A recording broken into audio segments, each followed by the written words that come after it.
Do you wish you could get virtual attendees to turn their cameras on? Is engagement the number one issue on your virtual meetings? Do you want your meeting to be the most engaging virtual meeting? Well, welcome to the Engaging Virtual Meetings podcast. In this podcast, we'll talk to the top people around the world in virtual meetings and give you, the listener, the best ideas to host engaging virtual meetings. Make sure that you click subscribe so you can get the latest episode of the Engaging Virtual Meetings podcast. Now, let's welcome your host, the author of the #1 Amazon hot new release, Engaging Virtual Meetings, John Chen.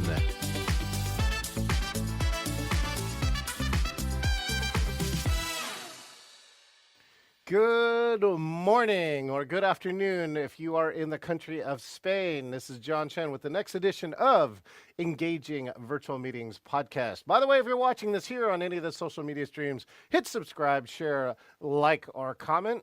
You can also get this podcast here at engagingvirtualmeetings.online, where it'll be listed on any one of your 13 favorite podcast locations. Did you know the #1 location is still Apple Podcasts, followed closely by Spotify? And for those October 1, 2, and 3, we are going to the Engaging Conference. I'm hosting the Engaging Conference for the first time, hybrid. That's right, 150 of you can attend in person here in Seattle, Washington. Just go to engagingvirtualmeetings.com/CON. All right. Meanwhile, what's been great this week? I just got back from producing. I want to give a shout out to Jenna Finesse Frankie and the many people who put on the Washington Black-Owned Business Excellence. There are 5 leaders. They have worked together to really elevate Black-owned businesses here in Seattle, and I've been honored that they have chosen me as their producer for the last 5 years. And this one was one of the best. We got a Black-owned facility that's near Lakewood, Washington. It's south of SeaTac, where our airport is. And the venue was beautiful. I got a new 6-camera setup for this one, and that all the tech worked out. It did take me a day to get all the microphones to work, but that's another story. I'll share that for later. But most of all, King 5 came out and covered them and really got a chance to celebrate that. So I thought that was a great piece. So a happy Black History Month to all of you. We love to call this Blasian Power, is when Black and Asians collaborate. Okay, speaking of collaborate, I got this amazing guest. Lux, I believe, maybe introduced us, or that she commented on a post, and I go, I got to meet this person. She's a facilitator and experience designer who spent thousands of hours on Zoom, which is like the no-brainer for me to like put her on this part. She's one of the top facilitation voices on LinkedIn, and I've seen her comment on pieces. She runs a 5-week live online cohort-based course called Breakthrough Facilitation. Please welcome Gwyn Wansbrough. Oh my gosh. Gwyn, can I say all these things? I had to leave half of it out. That's so good, right? You have so much stuff on your bio. Yes, I'm blushing here. I'm blushing because you are like the virtual engagement guy who I think one of the first books I bought during the pandemic was your Engaging Virtual Meetings, when we were all trying to figure these things out. And you know, I feel like I'm still trying to figure them out. So thank you for that. You're welcome. And here's the little secret. We're all still figuring it out, right? It's really, every day is still something. And now, like with the advent of more hybrid, or even, people want virtual to be better. We're all still trying to figure it out. And so, yeah, amazing. By the way, Gwyn is calling in from the beautiful city of Barcelona, one of my favorite cities in the whole world. I actually developed a geocaching course all the way from Sagrada Familia to the Ramblas. And so I actually know your city, kind of well, and I appreciate that. Well, what's it like today? What's happening in Barcelona, Spain today? Well, as we were just talking about, we've just entered in these drought restrictions, water restrictions, because we've been in a drought for the last several months. And Spain is no stranger to droughts and lots of sunshine. but it's been we've kind of hit a little bit of a limit. So we are entering in these water restrictions today. I've never actually lived with water restrictions before, so this is a whole new territory. I know folks from California will know all about that, but otherwise, sunny days, beautiful sunsets, and we just have to use less water. Water, precious resource. If you read any of the other books around water, and it just says there's some science fiction that says that water becomes like gold in the future because of its scarcity. So that's it. Yeah. Well, meanwhile, Gwen, for my friends who don't know you, do me a favor, tell us who you are and what you do in your own words. Great. So my name is Gwyn Wansbrough, and I call myself an experience designer. And I'm just somebody who's endlessly curious about how to make group experiences more meaningful and engaging, but also worthwhile. So I worked in the field of facilitation for 15 years, in-person facilitation, before the pandemic hit, and had met just the most incredible people around the world who call themselves facilitators. I didn't even know what that meant 15 years ago, and was very lucky to be introduced to this whole world.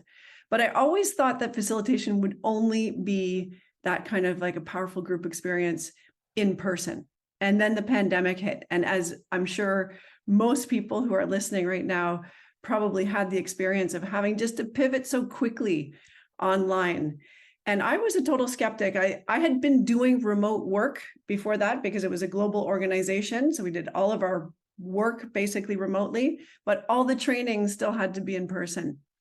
So when the pandemic hit, I was a total skeptic. I really honestly didn't believe that you could do the same kind of meaningful work online as you could do in person. And then I led my first session, and I remember experiencing some of that magic, that we had in person. And, it was full of tech glitches, and I fumbled a lot through my first online session, but I did see the spark that I was used to seeing in in-person experiences. So it made me very, very curious about how we could learn more about how to make experiences engaging. So I started a weekly newsletter called The Quest, and it's kind of where I share the coolest things that I'm learning about virtual facilitation, because I know, like you said, we're all just kind of trying to figure this out. We haven't written the playbook, although this comes very close to the playbook.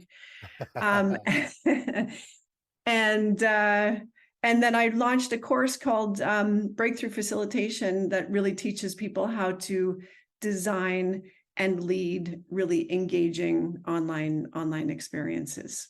So that's what I do. There you go. And this is what you click on the website. I have not subscribed to this, so I'm going to subscribe right now to this. And so great. People who are listening to this, make sure and check that out. I look forward to email letters like that. What was that hallmark moment, when you figured out like it could actually be done? That you got to have that belief that it's possible. Even if you think it's possible, you have to like convince yourself at some point. So I'm kind of curious, what was the moment in that virtual meeting that said, "Oh, wait, we could do this. I think we can do this." Yeah. I think it really came home at the end, because I was so nervous during the whole session that I was kind of going through the activities and this and that, but it really came home in the end, where I just put in just to close us off, the last thing we did, what's one word that describes how you feel at the end of the session? And there were probably about 40 people on the call. And it was just a cascade of responses from, connected to empowered to inspiring. And this was in the very middle of a very strict lockdown here in Spain. So the group was here. Yeah. And so it was, my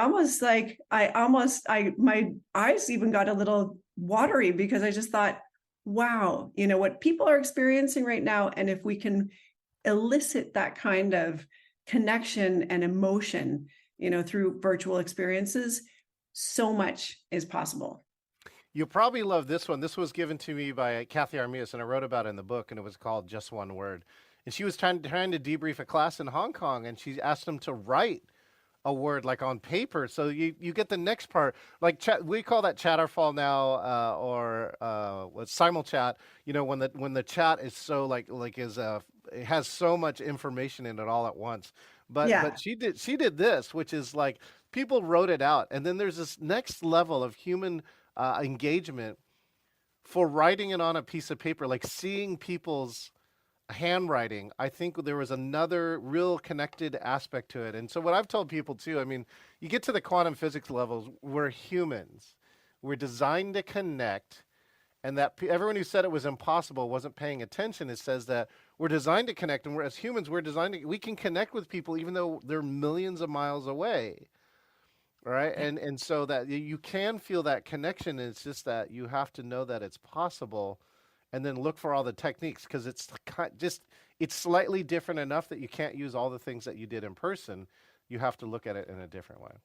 that's right. Yeah, 100%. But that connection is for me what's so exciting, you know, and that's, I think, what a lot of people who suffer through meetings that aren't, you know, designed with any of this in mind are really, it's really that connection, you know, that is so lacking. Well, maybe you'll appreciate this, Gwen. You know, I tell people what's my real mission. I said my real mission is to end suffering. Yeah. Right? It's to end virtual and hybrid suffering, where you're sitting out here in the middle of virtual land, right in front of a computer, and it's so painful. That's right. It's so bad. Yeah. And to follow on from that, you know, one of the things that really gets me kind of riled up is when people are like, oh, you can't do that on Zoom. I'm like, try me. Let's try it. There's so much you can do, you know, Oh, but yeah. I think it's like you said, you have to, it really starts from this belief that it's possible. And I absolutely, if there's one thing that I have learned through spending so much time on Zoom and spending exhausting time as well as engaging time, what I do know for certain is that it is possible, Yes. and it can be better, you know, and it Yes. can, there's still so much. I feel like we're almost like we're still at the edge of this exciting frontier. Yes. And Yeah. and that's what I'm excited. That's what really makes me excited. You'll love this. One of my very good friends, unfortunately, she passed away from breast cancer, but she was an icon in the meetings industry. Her name's Elizabeth Glau. Mm-hmm. And we had some conversations where we were working on in the pandemic, we were working on a new meetings manifesto, right? Yes. And her biggest contribution was that she gave me this manifesto that she said, I want virtual meetings that are so good that I cry, that you cry, right? For a good reason, right? For a good, not for a Yeah. bad cause, but for a Good good cause. crying. And so, and I thought that was, it's still profound to me this day that we can make virtual so good that people get emotional during it. And why not? You get emotional watching a movie. Why can't you get emotional? I think you have more opportunity to get emotional because this is not a movie. This is like real people really somewhere having real emotions, and that's, I think, what makes people emotionally react to something is when they truly connect. They connect on this deep cellular virtual level. Yeah. So, have you seen that in your virtual meetings? Like, is that one a marker of one of your higher Absolutely. meetings? Yeah. Absolutely. And I think it's it's an interesting kind of thing that you put your finger on, is the kind of like the emotions. How do Yeah. emotions work, you know, in this virtual space? Because when you're in the in-person space, you know, you kind of come in, like just take a workshop or a meeting, you come into the room, there's already this like kind of informal connecting. You're also already kind of picking up on the emotions in the room. And with the, excuse me, with virtual, you just don't have any of that. You come into literally a void. And it's really, Yeah. that's why the facilitator is so important, you know, to start creating the conditions where people can feel that kind of sense of emotion. So as you did, even when I joined the Zoom call before it was even being recorded, you were playing music, and it's like that elicits some kind of emotion that brought, in my case, it's like, whoa, that kind of gave me a little surprise. Yes. And then it kind of lifted my energy. Yes. And that is the kind of thing in the virtual space that becomes very, I would say even more important for the facilitator to be aware of and know how to, bring into the virtual meeting. Because without emotion, Yes. we're not connecting, we're not remembering, we're not experiencing, we're not present.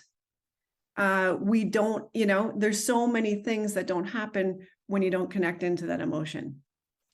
Again, music, such a shortcut, right? If you're looking for hacks, music is the shortcut to people's emotions. You can play 3 seconds of any well-known song, assuming that you like it, right? I usually try and play, big hits and it immediately changes the mood in the place. Yeah.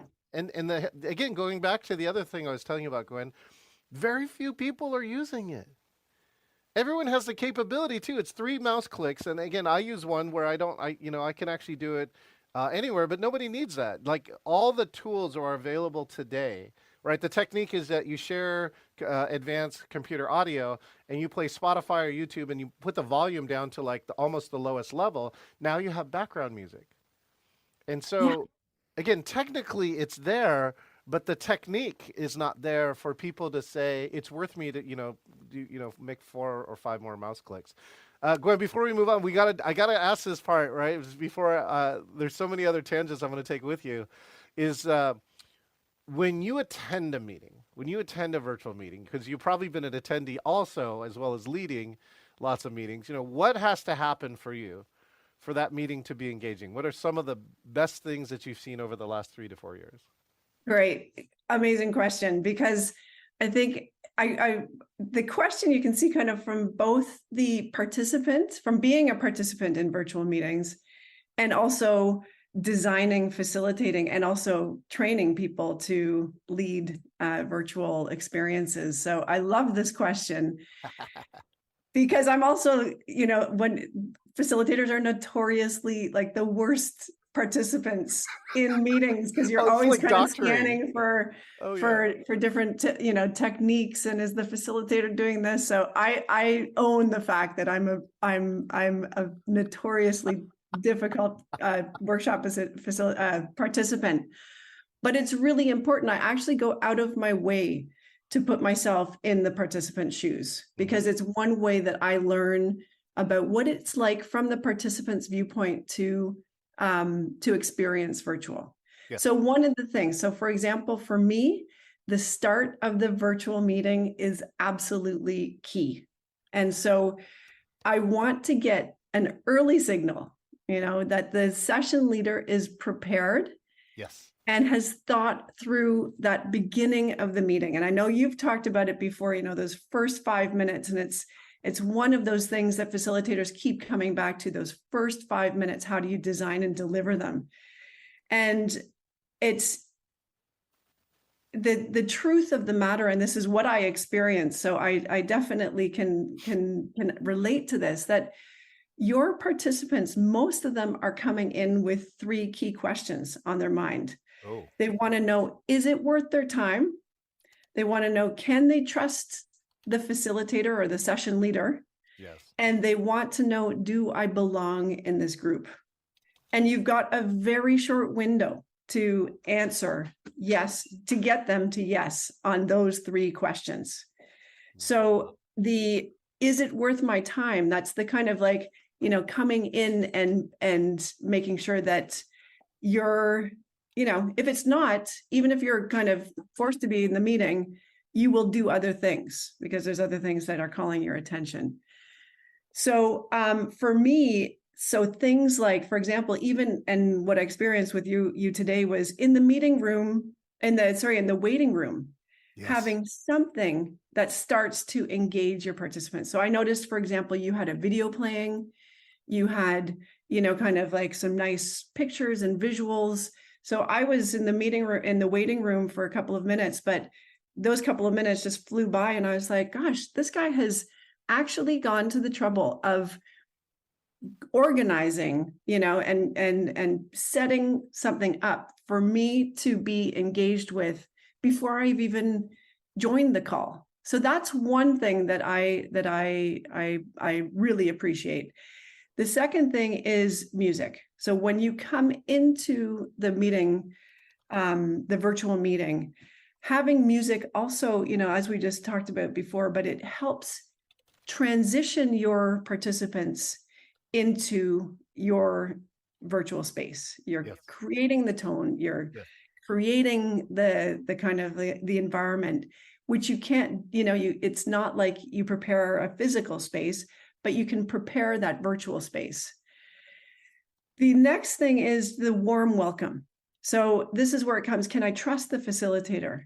And that facilitator who is there, you can tell they're present, you can tell that they're prepared, they're welcoming people in. I often notice, for example, if they're calling people by name, John, it's great to see you. Great for you to be here. Gwen, thanks for being right on time. Kind of get that, the facilitator kind of creating that warm and welcoming environment. And then the next thing that I would look for, like in that, this is all happening in the first like 2 minutes, of your session. This is why I'm trying to tell people. It's like your virtual meeting is one in the pregame, because you Yes, can't do this on the fly. You have to like prepare and plan to do this. that's right. That's absolutely right. And, so one of the next things that I look for is like an immediate opportunity to engage.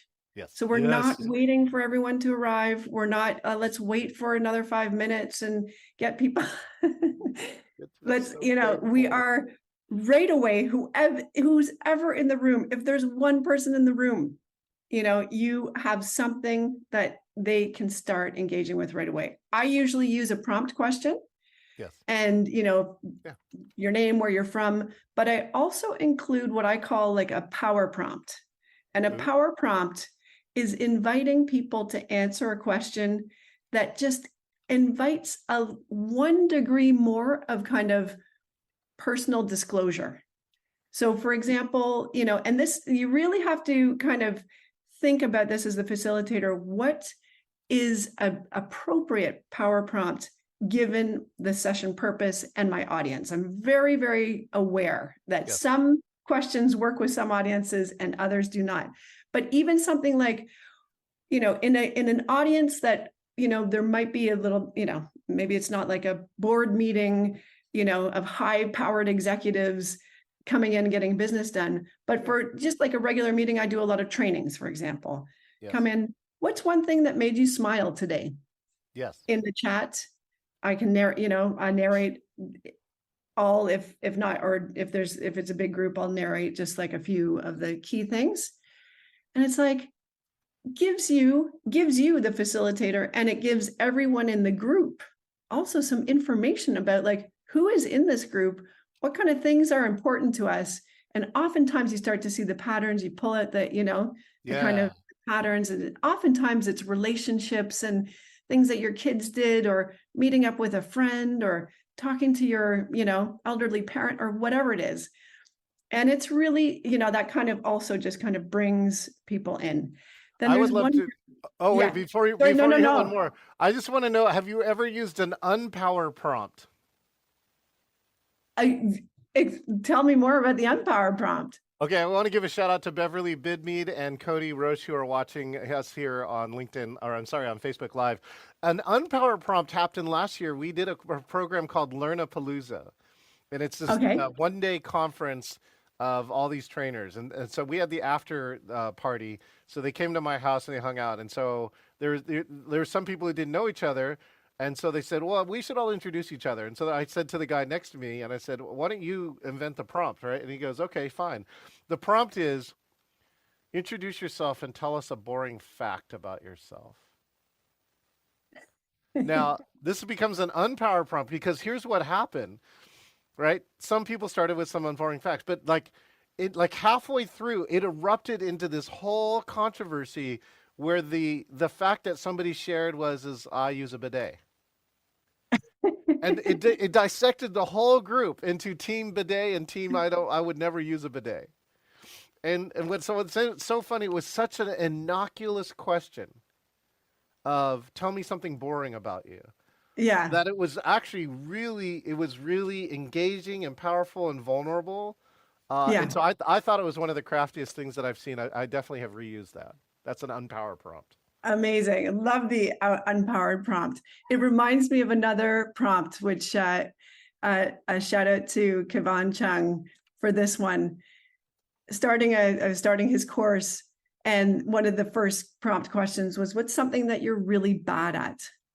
And Yeah. the kind of positive psychologist in me immediately was like, I would reframe that to more of a positive, like what's something I'm really good at, or, what's something I'm really proud of. And then I was like, actually, there's a lot in that question. There's a lot in that question that also, like you said, it's powerful. It's revealing. It's, Yes. there's an element of vulnerability to it.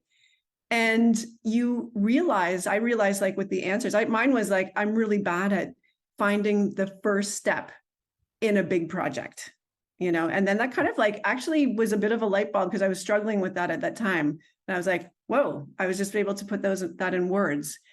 And then you hear what other people are saying, and you're like, I'm bad at that too. Yeah, Oh, the creative I'm really connections. bad at that. You're like, And you start connecting. you just gave it a name. I didn't know what to call it. Yeah, exactly. And that gets to that question of like, do I belong in this group? And those kinds of like the power prompt or the unpower prompts, now that thank you for that, are ways that you can, kind of confirm to yourself, yeah, I do belong in this group. I want to be here with these people. There are people here like me.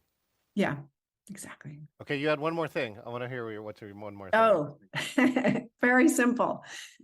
Very simple thing that I do in my opening sequence. So I don't necessarily look out for this when I'm a participant, but there's one thing that I find is very simple, but it's it's a very powerful technique for a lot of different reasons, but one is to get all the voices in the room. So that's another thing I'm looking out for also when I'm in a meeting. I'm like, is this facilitator inviting all of the voices, or are they kind of just talking to one person? Like, hey, John, oh yeah, the report that, oh yeah, I'm going to send that to you next week. And everybody else is left out of the conversation. Yeah, right. So the one very simple technique that I use is that I just invite people to unmute and say hi. And usually people will like then, wave and say hi. And there's a few ways you can do that. Yes. A few more creative ways. But the point is that it's very simple. It actually gets, everyone's voice in the room from the very beginning. Yeah. It's quite powerful to hear, because so often, especially as a participant, you are like in silence. You're the only person that you're hearing speak is the facilitator. Right. So, or the session leader or the meeting leader. So it's one of those very simple engagement techniques that I find actually kind of catches people a little bit off guard. It does. But it's not too risky that people might, get overwhelmed and disengaged. I think it does two things here. So I do this in the beginning of a meeting, especially when there's just a few people, right? Once you get to 50 or something, that's a little bit more difficult. But I think that, Gwen comes on, I'm like, oh, good morning, Gwen. Right? Hey, do me a favor, just feel free to unmute and say good morning. All right. And sometimes I'll say too, you just want to test your mic. And so what it does as a side effect is, number one, is it engages somebody immediately, right? Sometimes then you can ask them a question, you have permission. The second piece is that it sends a signal to the attendees going, I can unmute in this meeting. Oh, yeah. You actually really want to hear me, right? Not just pretend like you don't want to just talk at me for 60 minutes, because there's a difference, like if like the host mutes everybody right? And that's just a clear signal going, oh, whoa, okay, I'm just gonna stick to chat, or maybe, you know, and I've also got them managed on chat. I'm like one of the top over chatters you're ever gonna meet. And then at some point I right? And then I gotta stop. I gotta moderate that part. And then but so those two things, if those happen to me, it tells me I don't belong in this group. Yeah. They don't want me, they don't want a top engagement. They really don't. They really want to like deliver their information for 60 minutes and not be disturbed. And I'm like, wow, right? Unless you have a really good reason. There's one guy, Marty Dickinson, does something called Speaker Speak Live, and he asks for everyone to not chat during the keynote for Yeah. sake of, unless the keynoter asks for the chat, right? Unless the and I thought that that's an interesting time. I've seen other people actually turn off the chat on purpose. I think though that you have to tell people. Like I've seen people turn off chat and not tell anybody, and I'm like, whoa, who turned off the chat, right? But if you Yeah. verbally say, you know, intentionally Yeah. during this section, we're going to turn off chat so you can hold your comments, so you can, you know, for a purpose, saying, and we'll turn it back on afterwards. Like if you explain those things, and these are all things that go along with it. But I just wanted to share at least my insights of why I think that getting all the voices in the room, and then I got to share this one. Wait, Gren, have you ever asked everyone to unmute and do something? And do something other Like, than say hello or, you know, kind of wave or yeah, like here when I have a conference, say yeah. GSM Con, right? And so I'll get everybody on the count. This is how it would run for me as a facilitator. This is Yeah. virtual MC work. I'm right. All right, all right. On the count of three, like we're actually on screen. 50 of us are on screen in front of 900 in-person attendees, Okay. Yeah. right? And I said, okay, and we rehearsed this, so they knew it was coming. Right? Everyone unmute, give me a chance to unmute, right? I see you unmute. Thank you, Gwen. Thank you, Fred. Thank you, Jim. All right, unmute. On the count of three, we're all going to say Happy GSM Con. Ready? 1, 2, 3. And now you hear all this cacophony of voices. It's the one thing people say not to do on Zoom, but I actually think it really adds something, right? Wishing somebody happy birthday, right? Happy anniversary. You hear all these rooms, like everyone applauds. What? Hey, do me a favor on the count of three. Just thank our speaker, Gwen, for this amazing presentation, right? Unmute on three. Brah. And you hear all these voices all around, Yeah. and it should give you the sense that there are 50 or 100 or more people online with you.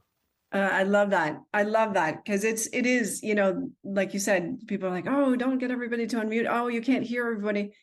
I actually don't think it matters that you can't hear every single individual voice. It is what you said, you know, that the kind of power of all those people kind of, you know, speaking at the same time and Yeah. hearing, you know, their collective voice. There's another way I've seen that done. And I'm trying to think of who I probably learned it from some of the facilitators at Partners for Youth Empowerment, which was a facilitation organization I used to work at. And the facilitator did something that was called the shower of appreciation. I think there's a few different names for it, but where everyone unmutes. And I use this in my course. You know, we do these little demos of a virtual experience. We give each other feedback and like all this kind of stuff. And at the end, we unmute and do a shower of appreciation where for 1 minute, everyone just says one word, strengths that they see in that person. And I've done it. I knew that from in-person facilitation. It's very powerful actually to be on the receiving end of that. Is Yes. the type of experience that actually, you know, kind of does elicit a lot of emotion. Yeah. And I was like, how's this going to work in virtual? And it does work. It works actually extraordinarily well. And I've also seen, this is shout out to Cam Hauser, people recording that and then sending that little video clip to that participant after the session. You know, is it CAM, Cam? Yeah. Or KAM? CAM? CAM Hauser. Yeah. Oh, I see it. He's an entrepreneur. I believe I got it right here. This one. This guy? That's Cam. Yeah. Oh my gosh. Okay, great. I'll put it in the chat. I have seen one word appreciation. Hold on. I'm trying to figure out where this. Oh, okay. So you know Jan Keck. Do you know Jan? Yes. Yes, I do. Yes, absolutely. So the gift that Jan gave me was cameras on. Oh no, wait, I take it back. This is not Jan's. This is do you know Adrian Sagar? The name, I know the name. I know the name, but I don't know Adrian personally. He wrote a book called Conferences That Work, and he gave me something called cameras on, cameras off. And I feel it's one of the best ways to facilitate a debrief with a large group. So you tell everyone to turn their cameras off, right? And then you turn your cameras on, and then you say something. And when you're done, you turn your cameras off. And I tell, if 2 or more people come on, just stay on and just figure out the order, right, until you say your thing. And so what's really cool is like these cameras on, come on, and then I say something, right? Gwen, I love how you facilitated that. And then I turn my camera off. And so, it's a really, really cool, in 5 minutes, we debriefed an entire group of 50 or more people and got like all these really powerful nuggets out of it in a short amount of time. So it's called cameras on, cameras off. I love that because it's, that sounds like also like a cool way to make that, that kind of like awkwardness of like, okay, who wants to share? Yes. Waiting for people to come forward. The cameras, everybody turning their cameras off and then turning your camera on to speak. I love that. I haven't seen that done. So that's brand new. That's brand new for me. Well, the crazy version that I've done in a virtual MC is I would play, let me see, oh yeah, okay, Freeze Frame. So you remember the Jay Giles band, Freeze Frame? Yeah. Oh yeah.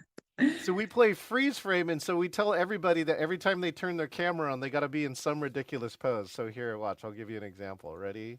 Ready, 3, 2, 1. Right? Right? And so the thing is, though, when you get like 50 people doing it, it made me laugh so hard the first time we did it. It is a little epilepsy ridden, but it is funny. I have to admit. It is, yeah, that's awesome. I love, there's so many ways also, these are all just really cool ways of using the tools in a very simple way that you have at your disposal. I still walk people through the instructions of like, how do you turn your camera off and how you turn your, mic on and off, and make sure that everyone is, kind of like just up to speed. Most people now have spent some hours on Zoom to know, kind of more or less where to find the buttons. But that turning the cameras on and off, the other way I've seen that used, that I use quite a bit. I'm actually going to facilitate a festival of facilitators in a couple of days' time, and I'm going to use this as one of the icebreakers. Is the cameras on and off as an icebreaker. So again, right at the beginning of the experience, come out of that opening sequence. Everybody turn their cameras on or mics on, say hi. Let's start by seeing who's in the group with us today. So this is a facilitation, this is a festival. It's going to be the first session of a day-long facilitator festival online. Some folks know each other, other folks don't. Yeah. Everyone, and you get everybody on gallery view, then invite everybody to turn their cameras off. The facilitator reads, a statement. And if that statement is true for you, you turn your camera on and you see who's on the screen. Yes. And then everybody turns their camera off again. Super and then you read powerful. another statement. So the trick here is kind of to start easy, then get a little bit deeper into, kind of questions that are slightly more vulnerable, and then to kind of end on a bit of a high note. So for example, you can start with questions like, I'm a pet parent, or I've got kids at home, or it's morning for me, or, just things that are very easy for people to answer. Yes. Then get into like some more of the, kind of surface some of the concerns and things that people might have. So you might say, if it's a new training group or a new course or something, you might say, I know less than 2 people in this group. Cameras on. Okay, by the time we finish this session, I'm hoping that you're going to know everyone in this group. Cameras off. Wow. I'm going to be leading the session on icebreakers. I feel awkward leading icebreakers. Cameras on. Well, that's going to be a lot of us because icebreakers are not always easy to lead. Cameras off. So you, as the facilitator, it also gives you a way of acknowledging some of the resistance, the concerns, fears that people have coming into a group session. And then I usually end up with like, oh, I'm excited, for the session. That's a cue for everyone to turn their cameras on. I'm And breathing, right? There's an easy one. I'm breathing. At least a I'm bit of still a trick breathing. question. Well, Gwen, I have to admit, right? Every technique you say in here, I am a big fan of, and so I would really love someday that we actually get together and plan a meeting. Only because I think the planning session will be very short, or it'll be like jazz. It'll take forever, but it'll be really fun, right? So either way with that, do me a favor. Let's talk about this. You've sat in the seat now 15 or thousands of hours on Zoom. What do you think? What do you see as the future of virtual and hybrid for you? Yeah. What an exciting question to contemplate for real, because it is, like I said, I really do truly believe that we are like on the edge of this frontier. And it seems like, everybody was forced into online during the pandemic. There was an explosion of experimentation. It was like this golden age, of learning virtual facilitation, how it worked, and the technology kind of came together so that it was easier for people than it had been in the past with all these clunky, online learning platforms and meeting platforms and stuff. Yep. There's every day there are I learn about new digital tools and, Stream Alive. I have to just a shout out to Stream Alive and Lux and the team, because if you don't know that tool for virtual, I would highly recommend you check it out, because it is, and this is one of the directions that I see us going, is that just making tech and engagement with digital tools much more frictionless. Yes. And so I think that's what Lux, Narayan, and the team have done such an amazing job on, because it's integrated right in the chat. So for example, you can pull up this amazing interactive map at the beginning of your session. Where are you based? People just write it in the chat and it comes up on an interactive map. You don't have to send them to another website or, have all these things showing up on people's mobile phones or anything like that. It's right in the Zoom chat. We're going to give a shout out to Lux here too, because if you want to see this in action, I put a link inside of here. It's called Create Highly Engaging Virtual Presentations. I like Lux's work so much, and I've seen a lot, right? I test almost every tool that comes out to see what it is. And I chose Lux's too, because attendees don't have to learn something new, right? They do what they already know, chat. And Lux's tool then brings that out. And now we're also going to test. I mean, in hybrid, the in-person people do have to scan a code around that, but you can have multiple audiences, right, inside of that. And I think those are all super important things that are going to come out here. So check that out. It's on Valentine's Day, February 14th, 8 to 9 a.m. And I will show you what I've been telling Gwen, technology and technique. Right? Yeah. I'm going to show you the best in technology, and then I'm going to show and combine it with the best of technique. And what I mean by that is that I think you can really engage audiences now, both using technological stuff like Stream Alive and all the stuff that I'm using here. This is open broadcast software. And the other part is just all the technique that Gwen is talking about, greeting people, welcoming, including them in, right? Gwen, one of my core principles, I allocate half of my presentation time for the audience to talk, because it's impossible for you to be checked out, Gwen, when I got you spotlighted with me here on stage and we're having a conversation. And so I just think it's so important with that. And so I'm going to demonstrate all that with our good friends at Stream Alive. That is the future, all right? The future is frictionless engagement. There, I said it. That's it. Friction.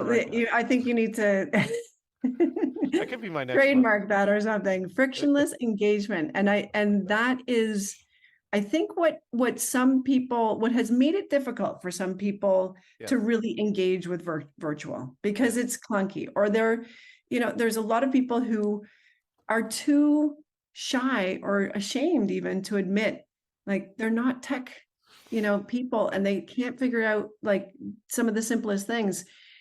and they don't want to, admit that. And so it means that somebody can be excluded, from a meeting.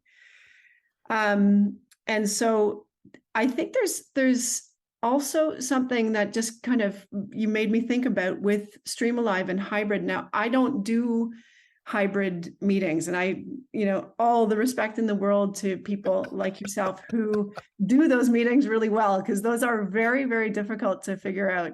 Yeah. But I think it's like also the future of virtual meetings and the future of in-person meetings are going to learn from each other, bringing those virtual techniques. For example, one of the things that even if I went back to in-person right now, would have a very difficult time leading a meeting where I don't have a chat. Yeah. Because chat for me is that is a very important engagement channel. And it's missing in in-person meetings, right? It's very difficult to get a chat. Although the chat used to be there used to be private chat, which is I'd lean over to Gwen going, what is happening in this meeting? Oh my God, right? And so that was kind of like the original version of a private chat. All right, well, here, we're almost out, but I do want to do this. I want to do speed round with you, okay? Okay. So I'm just going to ask you some rapid fire questions, and I want you to give me your rapid fire answer. Okay, favorite virtual platform? Streamalive. Favorite technical tool that's not Streamalive? Mentimeter. Oh, good one. Your favorite facilitation technique online? Probably that camera's on and off. Your favorite book? The Art of Gathering. Oh, good book. I actually saw Priya. That is a good one. Favorite food? Spicy curry. Boring fact about you? Boring fact about me, I really like staying at home in the evenings and watching series with my husband. Singular. And what do you love about your work? I love connecting with people who are in different parts of the world and seeing that that kind of experience of people breaking through the screen, where the screens start to melt away and people really deeply connect. There you go. Ready? You've been listening to Gwen here on the Engaging Virtual Meetings podcast. Like I said, one day you're going to meet my friend Kathy Armias, who did a whole program called Breaking Through the Fourth Wall. Yeah. Right. That is so nice. Around that concept. Gwen, thank you so much. I can't wait till one day that we, again, get a chance to either collaborate or meet in person. Check out Gwen's website. It's on there. And subscribe to her newsletter. I will be posting something, of course, from the... Oh, I might be getting a reference in the next newsletter. So that'll be You exciting. are today. So Gwen, just to close out, what's one thing you want people to remember from today's program? I just want people to remember that it is possible, and everyone can be an exceptional virtual facilitator. Everyone has it in them. It's a muscle that we just have to keep flexing. That's what I'd love people to remember. Excellent. Then, Gwen, thank you so much for your time today. I'm so glad we got a chance to meet, and I look forward to, again, meeting up and collaborating later. Thank you so much. So do I. And thank you to everyone who is tuning in. This has been really, really fun. Outstanding. All right. Thank you. We've been here with Gwyn Wansbrough here on the Engaging Virtual Meetings podcast. Make sure and subscribe, engagingvirtualmeetings.online, and make your first 5 minutes of your meeting better, please. Could you just do one thing? I think that's the inspiration that I got here from hanging around with Gwen. This is John with the Engaging Virtual Meetings podcast, and we look forward to seeing you online next time. This is John Chen, the author of the Amazon #1 hot new release, Engaging Virtual Meetings. I personally want to say thank you for listening to the Engaging Virtual Meetings podcast. It is my passion to help you eliminate bad virtual meetings. Make sure that you click subscribe so that you can get the latest episode of the Engaging Virtual Meetings podcast with all of the latest ideas. Hey, I want to meet you.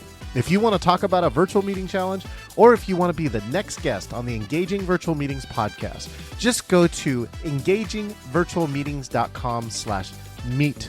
That's engagingvirtualmeetings.com/meet, MEET, and find your best time to meet up. Thank you, and I look forward to engaging with you online.